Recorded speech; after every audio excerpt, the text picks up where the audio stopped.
Hello दोस्तों, आज हमारा HTML का डे 14 है और आज हम बात करने वाले हैं HTML के अंदर एक्सेसिबिलिटी क्या होती है।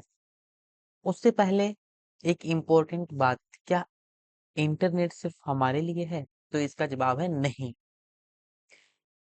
क्यों? क्योंकि कुछ लोग ऐसे हैं जो देख नहीं सकते, कुछ लोग ऐसे हैं जो कि माउस को नहीं टच कर सकते, की को नहीं दबा सकते, लेकिन वेबसाइट का यूज कर पाना वो तो सबका हक है ना, कि कोई भी वेबसाइट कोई भी यूज कर सकता है, ये सबका हक होता है।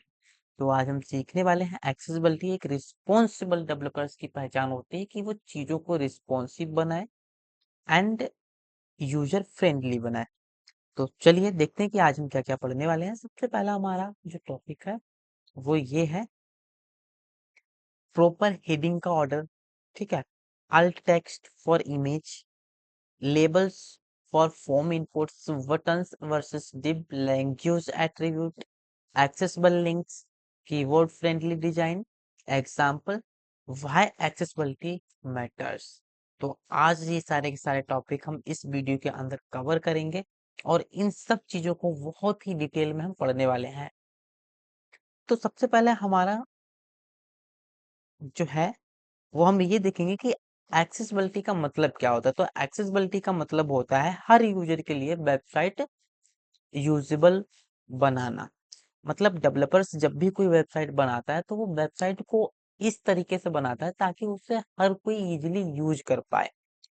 अच्छा, मतलब चीजों को लोग अच्छे से विजुलाइज कर पाए, कीबोर्ड यूजर हो।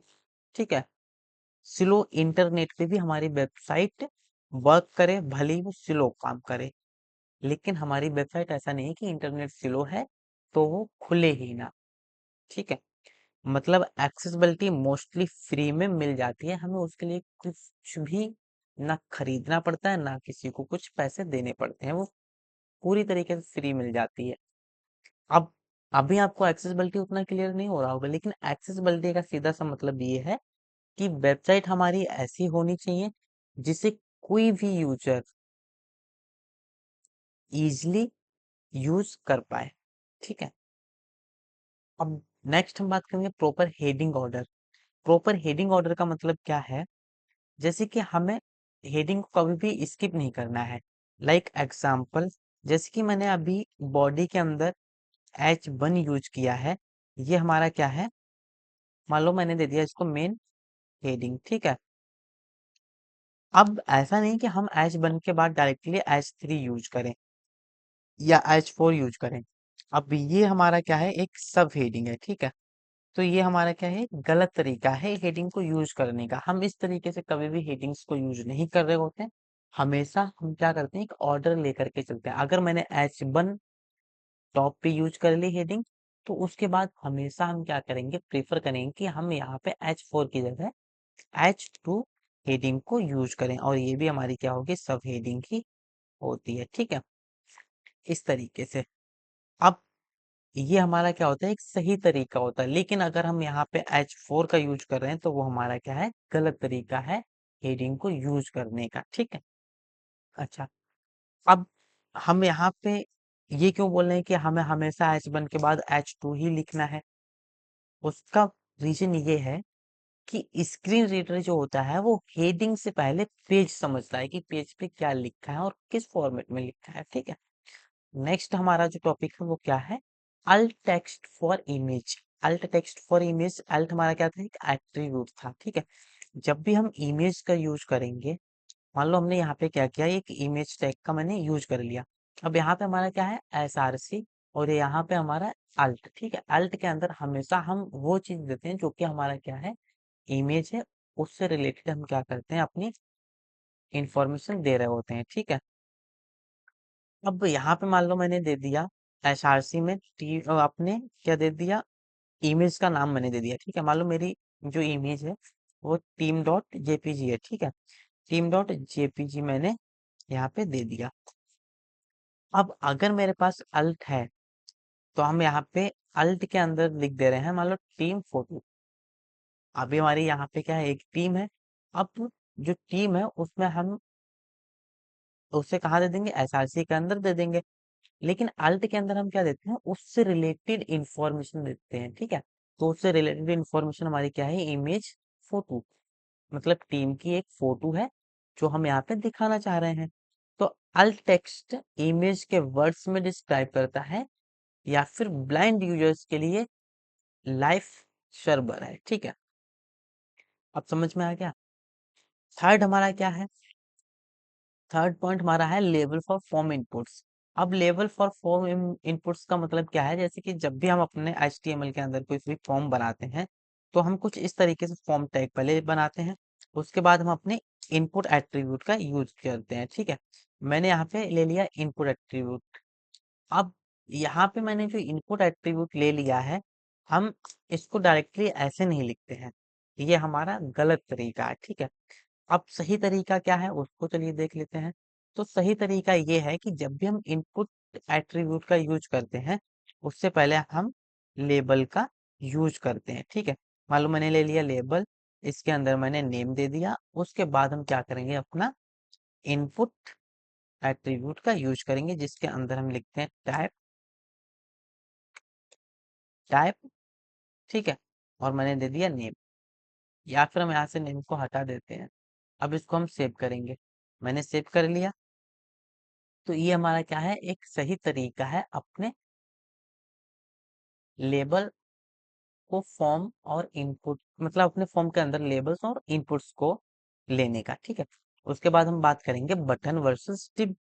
अब ये बटन और डिव का मतलब क्या है, अब जब भी हम बटन बनाएंगे, तो उसको हमें ये डिव की फॉर्मेट में नहीं लेना है, ये हमारा तरीका गलत है। हालांकि हमारा काम ये डिव के अंदर अगर मैंने मान लो लिख दिया सबमिट, ठीक है, तो ये भी हमारा एक बटन ही है, लेकिन हमें ये तरीका नहीं यूज करना है।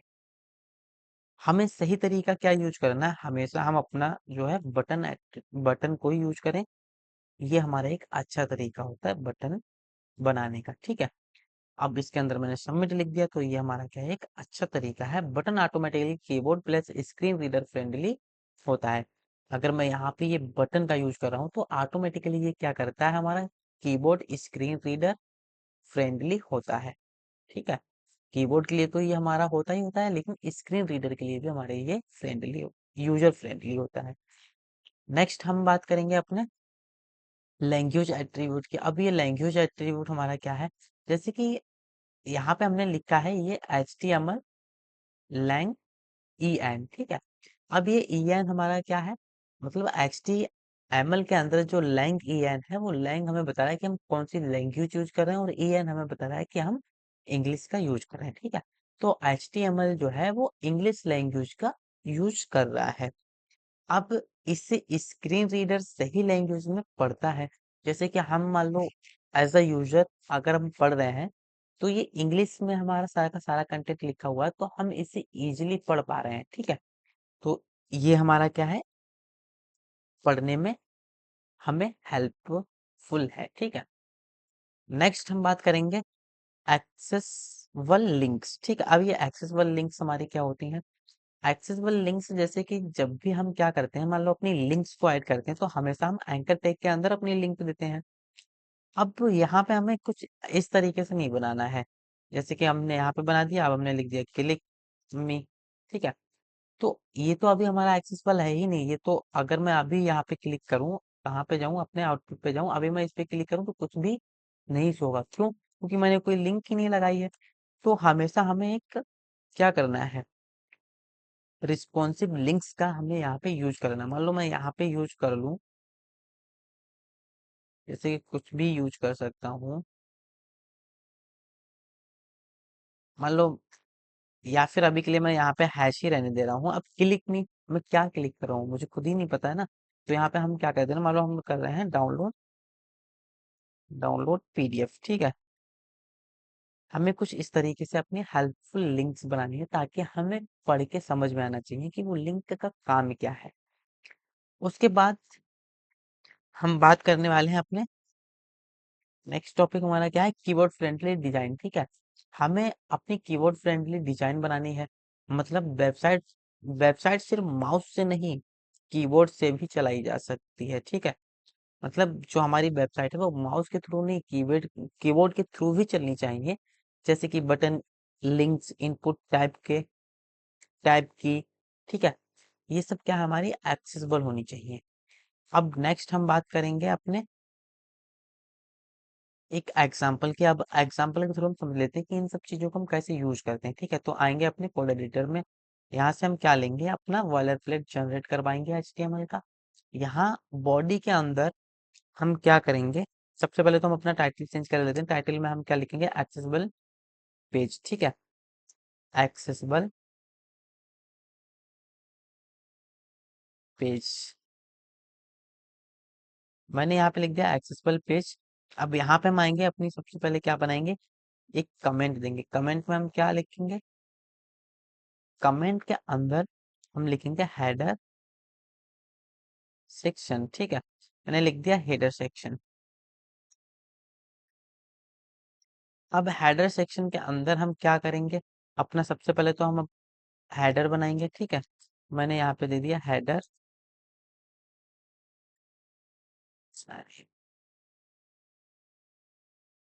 हेडर टैग मैंने बना लिया। हेडर टैग के अंदर हम एक H1 हेडिंग ले रहे हैं, जिसके अंदर हम लिखेंगे माई वेबसाइट, ठीक है। मैंने लिख दिया माई वेबसाइट। एंड इसके बाद हम अपना मेन कंटेंट लिखेंगे, ठीक है। तो मैंने लिख दिया मेन कंटेंट सेक्शन। अब इस मेन कंटेंट सेक्शन के अंदर सबसे पहले तो मेरा होगा मेन टैग, क्योंकि हमें पता है। मैंने मेन टैग बना लिया। इसके अंदर हम एक इमेज लगा रहे हैं, ठीक है। इमेज ले लिया।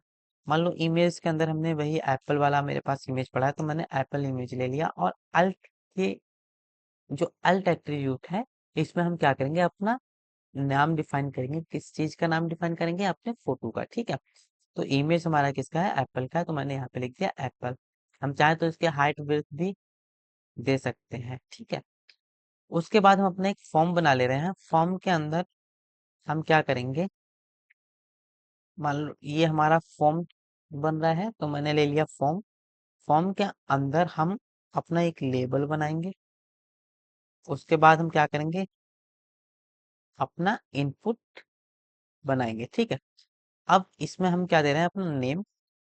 और यहाँ पे हम क्या बनाएंगे, इनपुट, ठीक है। हमने यहाँ पे इनपुट टैग का यूज किया। इनपुट हमारा क्या है, एक टेक्स्ट है।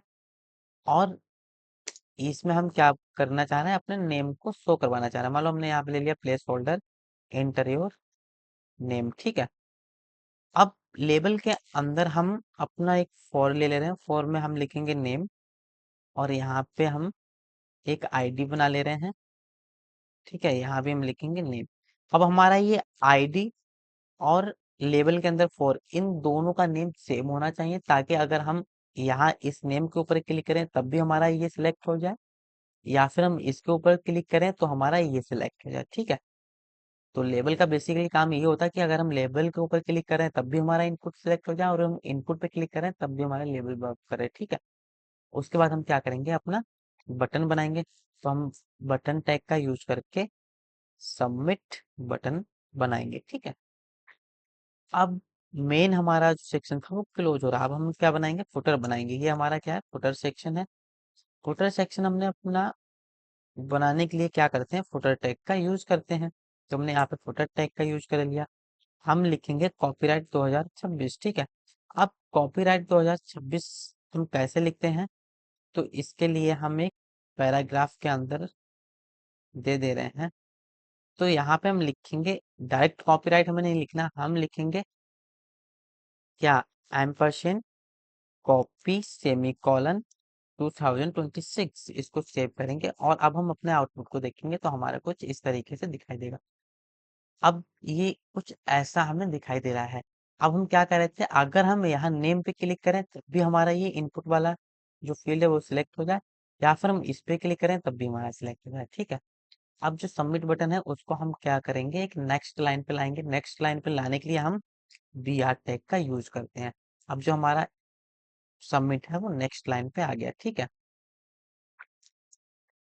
तो ये हमारा क्या था, एग्जाम्पल था एक्सेसिबिलिटी का। अच्छा, अब ये पेज स्क्रीन रीडर फ्रेंडली है। अगर हमारा जो इन क्या है यूजर है, वो जब भी इसको देखेगा तो वो क्या करेगा, थोड़ा समझेगा, इस पे हो सकता है अपना थोड़ा टाइम एक्सपेंड करे।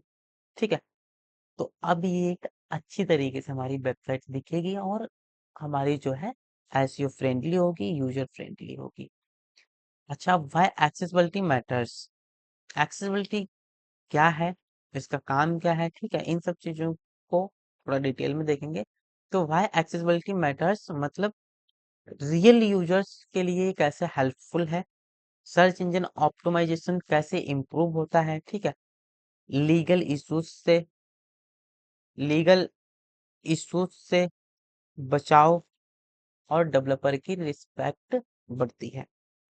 तो ये क्यों मैटर करती है, ये मैटर इसलिए करते हैं ताकि रियल यूजर्स के लिए हेल्प हो सके, सर्च इंजन ऑप्टिमाइजेशन में इम्प्रूव हो, ठीक है, लीगल इश्यूज के विहेप से बचे, मतलब इलीगल जो भी एक्टिविटी है उनसे हमारी जो वेबसाइट है वो सेफ रहे, डेवलपर्स की रिस्पेक्ट भी बढ़ती है अगर हम कुछ इस तरीके से वेबसाइट्स को लिखते हैं तो।